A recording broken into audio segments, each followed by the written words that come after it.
So season 1 of Demon Slayer was pretty fucking good. Demon Slayer is one of, if not, the most hyped up animes I've heard about in recent years. My first exposure to it was the autoplay on Netflix, and I was confused as hell each time it came up and had no idea what I was looking at.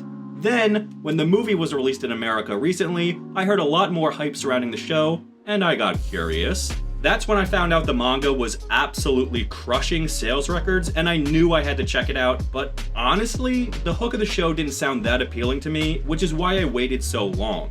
I've seen demon hunting anime before, and typically it hasn't really impressed me. Seven Deadly Sins has a lot of that, and I think that anime was decent at first, and has become almost incomprehensibly laughable. But I gave Demon Slayer a shot, and goddamn am I so happy that I did.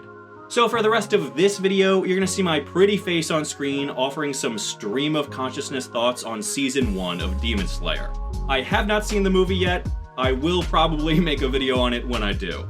Essentially, I'm just trying to work through my feelings on camera with a couple of handy dandy notes nearby for when I inevitably mess this up. Before we even get started though, if you've seen Demon Slayer, please let me know your rating out of 10 for season 1.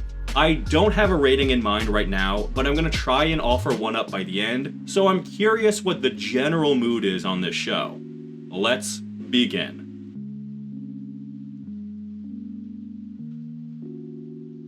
So I'm going to be talking about the show in the different kind of arcs throughout season 1, starting with the final selection arc. So the first couple of episodes of the show were a little weak for me, if I'm just being honest.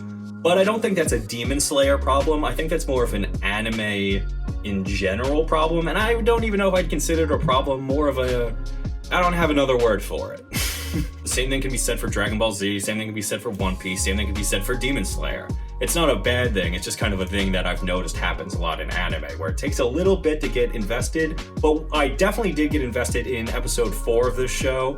Right when Tanjiro goes to final selection, I was like, fuck, I'm in, I'm loving this. I think right when I found out that the kids that were training him were spirits, I was like, fuck. Alright, I was gonna wear this throughout the whole video, but I'm really fucking hot, so I'm taking it off. It was supposed to be like Tanjiro's, it's not called a kimono, I have it in my notes somewhere, it's called something else. A hori? I don't want to say hori, but is that what it is? I'm taking it off. It's a flannel. This video is going great so far. So when I first started the show, I didn't really know what it was. I had some vague notion that it was going to be about demon slaying, because I have a brain and can read.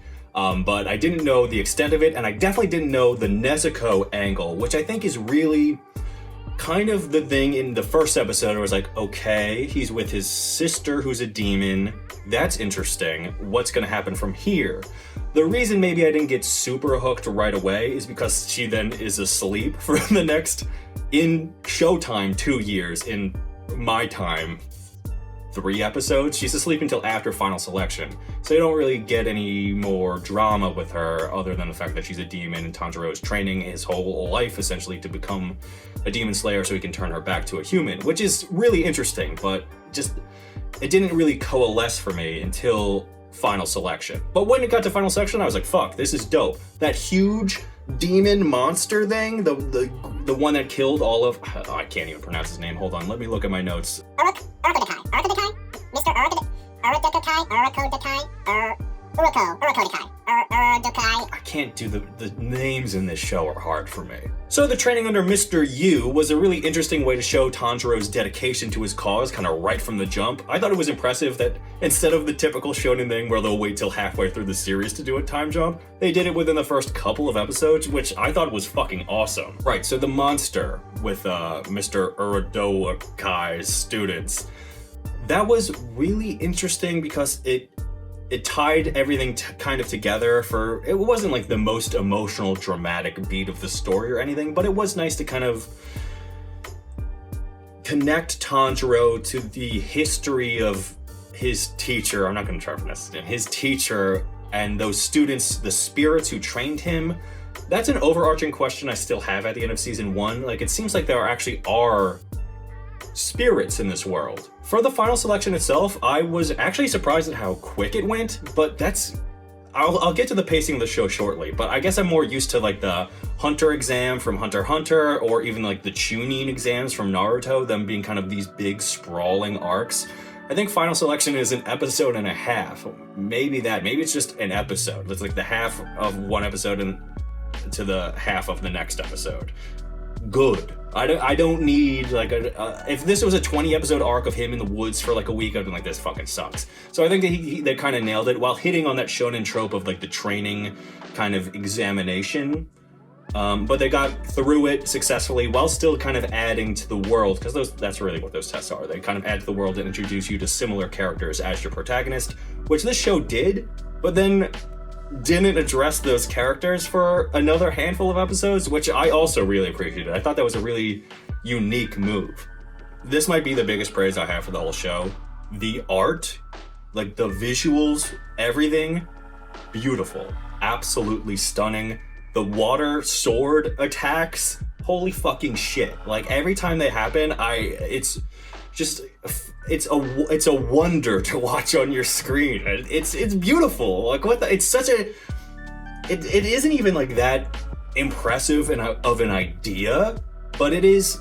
I've never seen it before, so it is a good fucking idea, and I'm a dunce, and everyone else in the world is an idiot for not thinking of it sooner. It's beautiful, it's fantastic. Also, throughout Final Selection, I really appreciated that Tanjiro was wearing the cloud hori, I guess, of his master.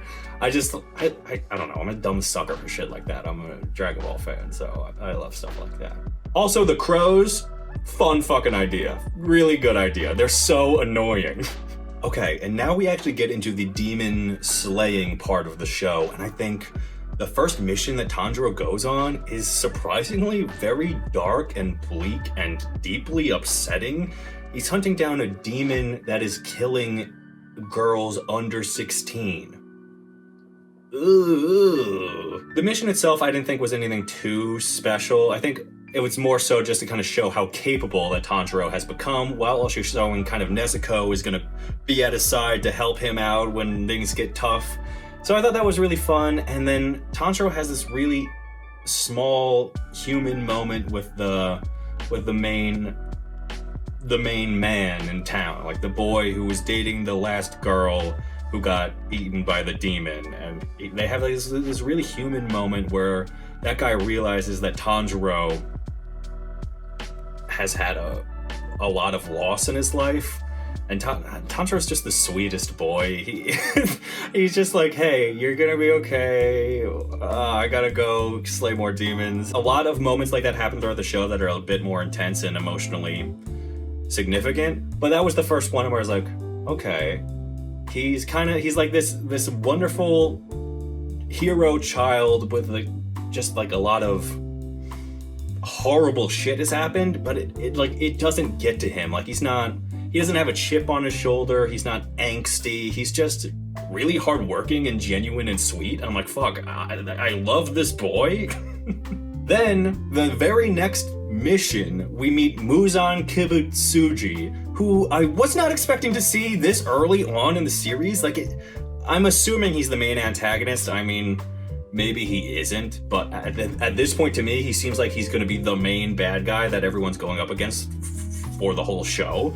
I wasn't expecting to see him in I think we see him in episode 6 or 7 of the whole show. It's like, holy fuck, there he is, and he looks like Michael Jackson, and he's got this human family, and he's evil as fuck. He scratches that guy, he turns into a demon, he's like, well, let's get out of here, honey. It's like, holy fuck, it's so cool. And then Tanjiro's just freaking out at him. You motherfucker, I'm gonna fight you no matter what. I was into it. I was like, holy shit. And then we don't see much of him after that, but we do see a little bit of him kind of being a little sneaky motherfucker throughout town, like killing people in an alleyway, manipulating his demons. I think we see him in a couple flashbacks throughout the rest of the season, and then he kind of bookends the season with like his big, not even scheme, he just kind of bookends it with a bloody massacre. I'm intrigued by him, and I'm happy we have almost no information about him other than that he is a demon lord of the demons, and also he has this human family that no one talked about, and I don't even know if anyone knows it but Tanjiro. I'm assuming he told someone, but I don't know. So I think that's really interesting, and I hope something comes of that. Like, I hope he's gonna have, like, sad boy backstory. I can see it a mile away. He's gonna have the saddest boy backstory of all time. They're gonna really make you sympathize with this horrible demon man. And I'm sure I'm gonna cry the whole time, but I'm not crying yet. Muzan, Kibutsuji. I pronounced that pretty good. This brings me to the pacing of the series. So within the first 6-7 episodes, we meet the big bad of the whole show. Then the next episode, we meet a good girl demon doctor and her simp sidekick. And we have a path for Tanjiro to actually eventually, potentially heal Nezuko. I was like, holy shit, we're flying through this show. We're nowhere near close to healing Nezuko. But I think it's really interesting that almost right out of the gate, we meet the big bad. Then we have a direct mission for Tanjiro to pursue, which leads to his ultimate goal of healing Nezuko right away. Like, we have a clear goal for him. That's obviously there's going to be a bunch of stuff in between that, but it's a nice setup for the audience to be like, okay, this is what we're driving toward. Because if the show was just him getting missions from a crow and fighting demons and being like, every 20 episodes or something, there's some mysterious, like, oh, maybe this could help me with Nezuko, it would get stale, I'd imagine. So I think this is a really clever way to start off the whole show. During this part in Tokyo, there are a couple of really big fights that are pretty interesting to watch, visually pretty entertaining, but I don't think there's really any point in me describing them to you. So we're moving on. So the next arc, episode 11 to 14, is Tsuzumi Mansion. I think that's how you pronounce it. Please forgive me. This is the arc that kind of changed the whole show for me. So Tanjiro and Nezuko head out of Tokyo and they run into Zenitsu, who was from Final Selection. I remember him because he had like not the flaming blonde hair, but like kind of like, he's got crazy fucking hair. So I was like, you're an anime character. I know you. You look like a guy from an anime. They run in him like harassing this woman, screaming and also being like, oh, I could die any second. And at first, I was like, ugh. Up to that point in the show, he didn't fit the tone of the show at all. The show was pretty somber, and I wouldn't say it was sad, but it was somber with action and excitement, but it wasn't like wacky, crazy, fun times with the kooky characters. So I was like, ooh, I don't know about this guy. The big problem with him for me at first was that he combined two character traits that are iffy to walk on in an anime. The lady lover and the unabashed coward. But I actually really like him, and I think it's because how absolutely over the top he is, and his voice actor is fantastic. He does a great job. I'm watching the sub, so I don't know any of the actors' names. He just does a fucking great job. Okay, I don't know. This arc also begins to hit on some of the same beats that I've noticed in more subtle ways throughout like the beginning of the show.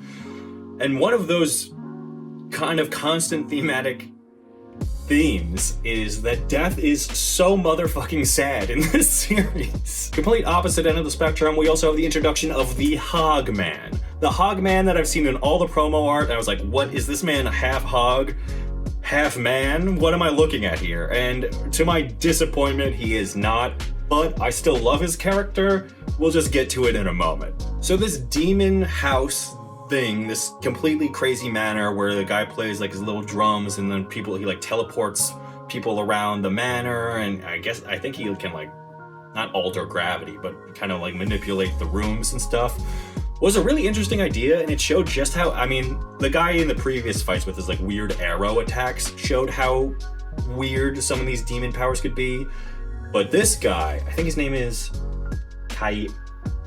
Kaigyo, he showed an even crazier level. He's literally almost manipulating reality. So I'm like, whoa, what can these demons do? But I thought it was really interesting that the show decided to give him a tragic backstory also. Like they made me feel for this guy with not that many flashbacks and not that much screen time. Like he was maybe in the show 2-3 episodes, and I was like, when he died, I felt bad for him. I felt sorry. I mean, obviously he had to die. Tanjiro did the right thing. But I was like, shit, this guy's had a rough go. I think one of the impressive things about the show is that it doesn't let people off the hook for their actions, but it explains why people end up the way that they do in a understandable way, which I really appreciate. I think his death, his like backstory was all smoothly written, and I was taken aback by it the whole time.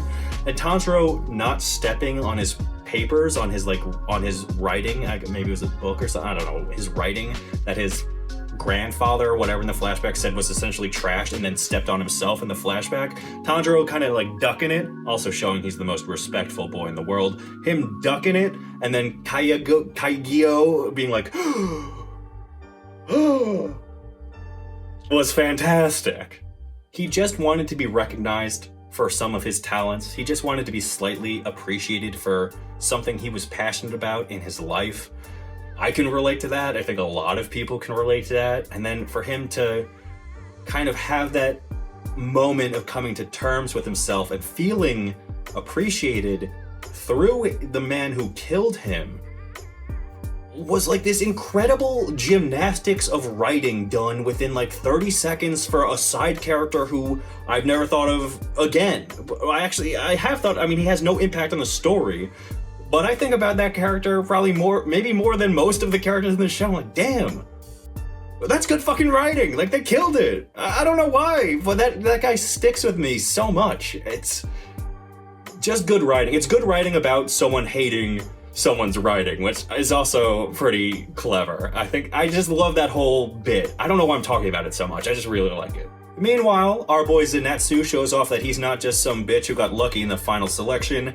When he goes to sleep, he becomes badass as all hell, and he has lightning sword powers, which I was like, what? And then also he has like good hearing, whereas Tanjiro has like the good snoot. He's got them good ears. I was like, okay, is this gonna be a thing? Everyone's gonna have like different good senses and then different like elemental sword styles? And it turns out yes, which I think is fucking awesome. When this arc wraps up with Inosuke and Zenitsu joining Tanjiro, it almost became a completely different show. And I was surprised at how much it still worked. Like, they bring this high energy that was not part of the show before they were introduced, and Tanjiro fits in with their dynamic really well, which was strange to me because unlike the typical shonen protagonist, he hasn't been particularly quirky or goofy or funny. I mean, obviously he has like funny moments he has moments of levity, but he hasn't been like a zany anime character, but they are. And he bounces off of them really well, and he's not just the straight man either. Like, he's not just like, oh, come on, guys. He's like fucking around with them too. I think it's great. I'm so impressed that they were able to slot it in. It feels like this was the first arc, and the other two arcs were almost like prologues or something, because this feels like what the show is going to be going forward. I could be wrong, but it feels like it's going to be this trio doing demon stuff throughout the rest of the show. So it's really interesting going from 10 episodes without them to now they're here and they're interesting and they have a good dynamic. I was really impressed by the end of this arc. I was like, fuck, are these the boys? I'm into it.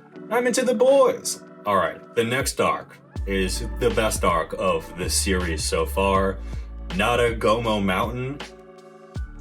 So the trio head there as the crow beckons, and all hell breaks loose in a fantastic way. I really like the dynamic of Inosuke and Tanjiro, where Inosuke is just trying to constantly outdo him, and Tanjiro doesn't get it, which is really fun.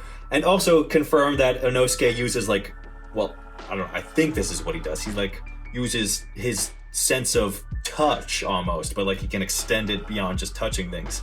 But that's what he uses instead of smell or hearing, which I thought was really cool. And I'm looking forward to the guy who tastes things and the guy, sees things? I don't know. So again, talking about the pacing of this series, I think the progression of the different demons that Tanjiro has been fighting since he became a demon slayer have been increasingly impressive in a way that kind of I'm like, well, where do you go from here? So I am a little nervous about the progression, but it has been just like no boredom. He starts out just kind of fighting regular demons, then he fights two dudes who claim that they're one of the 12 Kizuki, and then he fights the guy in the manor was an ex-member of the 12 Kizuki, and now on Mount Natagumo, he's fighting a lower rank member of the 12 Kizuki, which is like, fuck.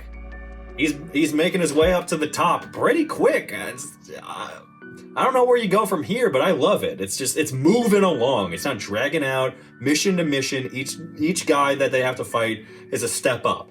This brings me to the battle with Tanjiro and Ryu, and I think thematically there's this really interesting through line with their battle. Their whole conflict, outside of just the fighting, is about this idea of a familial bond, which is really interesting because that's really what the whole show has been about so far with Tanjiro and Nezuko. It's about like how strong their bond is, which maybe is why she doesn't eat people. I'm not sure. There's probably gonna be like a more concrete answer down the line, but my headcanon right now is that's why she doesn't do it. They have this like kind of really strong familial connection, and Ryu is trying to force fake familial connections with his family. Like he takes other demons and brings them into his own family and forms bonds with them. But it's essentially just these horribly abusive relationships where he just wants them to do what he thinks they should do as members of his family, which essentially just means protect him and treat him as a big baby. And Tanjiro's like, hey, fuck you, man. That's not it. You're doing it wrong. And then Ryu's like, oh yeah? Well, fuck you. I'm gonna take your sister and she's gonna be my sister now. And Tanjiro's like, motherfucker, no. This is my show. And I think it's really interesting that the finishing move that Tanjiro uses on Ryu is this, it's fire. He's using fire breathing technique. So he gets like some fire sword style, which he learned from his father when he was a child.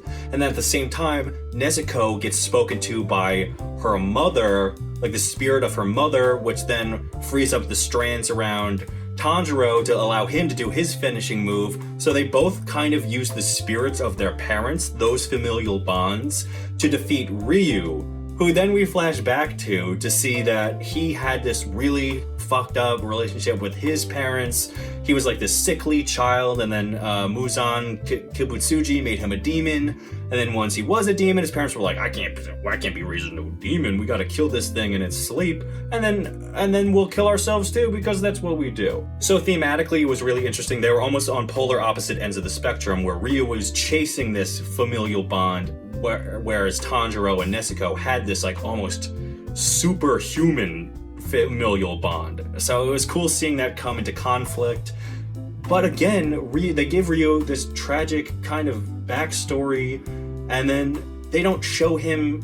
They had a moment where it's like, oh well, I fucked up, I had my family. He's lamenting his decisions in life. He's come to terms with the fact that he made all the wrong choices as he's dying. And he's like, well, I can't be with my parents. I'm going to hell because I'm such a bad guy. But then his parents are like, no, you're coming with us to heaven. We're going to be together forever. I was like, that's really sweet. Why is this show is so sweet? It's just got nice little moments where it's like, hey, everything isn't so bad. Like, things can work out even if you're the worst person. Even if you're bad, you can still have a bittersweet ending. I'm not sure what the show is trying to say with that yet, but I'm liking it so far. I think it's really interesting. I also think it's important to note that Tanjiro doesn't defeat Ryu. Giyu, Captain Ginyu comes in to save him, and then he's the one who fucks up Ryu like no problem, which is crazy. So I like that because it's not showing that Tanjiro is actually ready to take on one of the 12 Kizuki yet. Which is good because then he'd be way too powerful, way too quick as far as I'm concerned. Also, I don't want to leave our two sweet boys out of the mix, so I think it's really interesting that Zenitsu and Inosuke have almost inverse arcs going on during this arc. Zenitsu goes into the woods after kind of being like, he's doing his like coward thing. He's like, I'm not going to the woods, blah, blah, blah. But then he runs in because he's like, oh, actually Nezuko is so cute. So he runs in there, and then he runs into the creepiest demon of all, which is probably like this huge spider with a gross human head, and it's disgusting. Naturally, he freaks out and is trying to run away. But then he goes into like hibernation mode where he unleashes his really good attack. It turns out that he's only good at one attack, which I think is fantastic because that attack is dope as hell. So when he's like kind of sleeping, he takes out the demon, but he's infected, and his arc is that he has to hold on. Like, he just has to hold on, slow his breathing, last as long as he can until someone can save him. Which is really interesting, because at first he just wants to give up. He's just like, fuck it, I just want to die. But then he kind of flashes back to his training with his master, and he's like, no, control your breathing, you're gonna get through this, you're gonna be okay, just survive. Meanwhile, Inosuke almost has the opposite thing, where he's just, he's fucking crazy. He's headstrong as hell, he's arrogant, he's going after all the demons with Tanjiro. And then it's interesting, he almost has two different beats in this arc, whereas Zenitsu kind of has one beat. He has a beat where he sees that Tanjiro he's driven by the mission. He's not driven by being better than Inosuke. Like, Inosuke is driven to be better than everyone. He sees that Tanjiro is driven by the mission. He wants to work with Inosuke if he can to solve the problem. So Inosuke is kind of coming to terms with people in a way. He's coming to terms with like human society. And then towards the end of the arc, after he's gotten his ass beaten, he got his ass beat by the giant spider daddy, and then he got pretty much humiliated by Giyu, and then he got strung up, just completely beaten and bloody, and he almost has lost his will to fight. So in the way where Zenitsu has to kind of gather that will to keep going, Inosuke kind of loses the will to keep going, which I thought was just an interesting contrast for those two characters throughout this arc. After this, everyone is pretty much bloodied and beaten, but Tanjiro wakes up kidnapped by the Demon Slayer's Corps to the Hashira, the gathering of the 12 highest ranked Demon Slayers, and they're like, fuck you, dude, you can't have a demon sister in a box, you crazy kid. But they have a quorum with the Master, whose name I'm not even going to try and pronounce.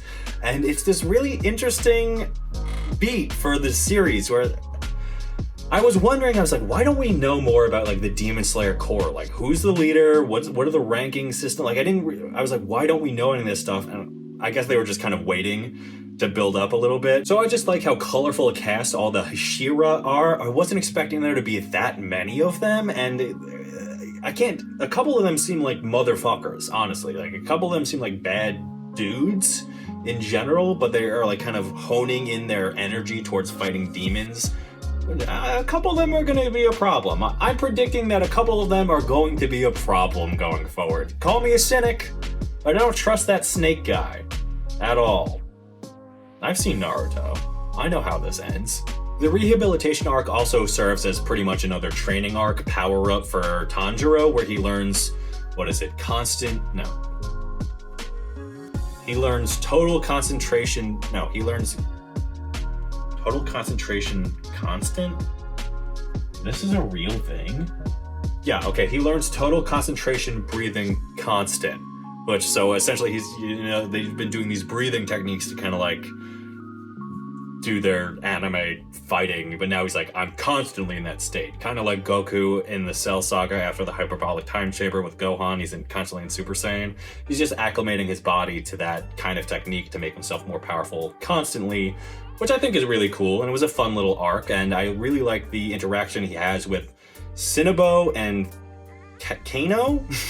Mortal Kombat? I think fleshing out Shinobu was really cool, and there's still way more to tell with her story. Her story's not done, but I thought she was kind of going to be like a massive bitch, honestly. I thought she was going to be like the stickler, pain in the ass, kind of always on Tanjiro, but they don't do that, and they actually make her like really supportive of him, and she's like, I want you to carry on my dream. I was like, holy fuck, like this is really cool. She's a really cool character. And then is her name Kano? It's like Kanao? I don't know. She has an insane backstory, deeply disturbing. She was the most abused child, and then she doesn't really talk. I didn't expect her to talk at all, so I was actually really happy when she did talk. She was a slave child. I really like the relationship crush thing that they're hinting at developing with Tanjiro and her. I think it's really fun to have him have like a romantic relationship. It's not something I thought about before they really kind of started sticking it in your face as a possibility, but I think he's such a goober. Like, he's such just a sweet goober boy that I think it would be really fun, because she's also kind of like quirky. I don't know. I think it'd be a fun relationship. I just like the idea of him being happy. Is he my son? But the arc kind of wraps up. It's not the best arc. It's kind of more just like a falling action kind of arc where there's some training, some setup, and of course, they have to set up the plot of the movie. This arc ends, the season ends, where I'm assuming the movie is gonna just pick up from there, which makes me really excited to watch that movie. I'm gonna watch it. I'm gonna make a video about it, I'm sure, but I'm gonna wait a little bit till season 2 comes out. So it's a little more fresh in my mind for season 2. So wait a couple months, I will make a video on it if you're interested. Meanwhile though, Kibutsuji is now a lady, and he kills off all the lower ranks of the 12 Kizuki, which was a really bloody and brutal scene, just kind of showing off his power. But at the same time, it almost felt like a cop-out. Like, it felt like the story had set up these 12 powerful demons that Tanjiro would have to take out, and then they were like, well, actually, that's too much. The pacing would be all off, so let's just kill them all. We'll make an uber powerful one of them, and then there'll be 6 really strong guys until the ultimate strong guy, and that'll be the pacing for the rest of the show. That's just what it feels like. I could be wrong, but that's definitely, it felt like, I don't know, do we really want to have them fight 12? Let's just have them fight 7. I'm not knocking the show though. If it was a decision made for the better pacing of the series, I can't complain. I don't know how it's going to be going forward. None of those characters looked that interesting. We're like, no, I'm not going to see all the short guys. They're all so short. I don't want to see them short guys. I want to see them tall boys.